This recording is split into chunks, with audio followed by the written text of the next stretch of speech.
We are determined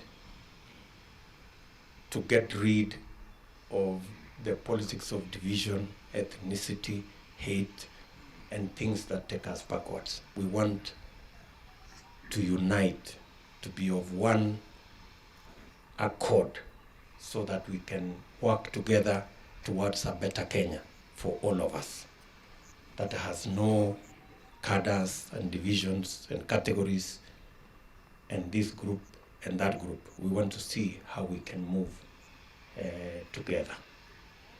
Kama tunaweza kuongea mambo ya prime minister na deputy prime minister, na tukuongea mambo ya bodaboda, iko makosa gani?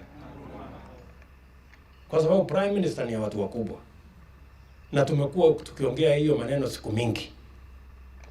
Mbona tusibadilishe safari hii, viongozi wangoje kidogo, tuongee mambo ya mwananchi mdogo, huyu wa bodaboda, huyo wa matatu, ule makanga, ule wa mama mboga, mambo yao tuyatatue.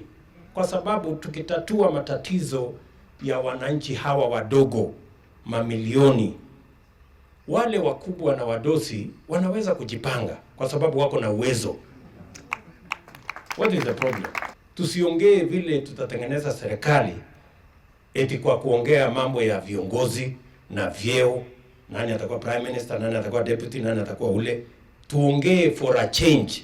Tuongee mambo ya mwananchi mdogo. Huyu mtu wa bodaboda ataendesha biashara yake namna gani?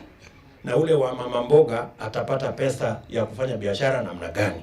Na yule mwingine mdogo wa kufanya biashara ndogo kule chini atafanya biashara namna gani? Mtu asiwadanganye ya kwamba viongozi ni wa muhimu kuliko mwananchi. Hapana. We are all equal. Na kwa sababu tumeongea mambo ya viongozi siku nyingi na vyeo, safari hii napendekeza tuongee mambo ya mwananchi mdogo na biashara yake na vile ataendelea mbele.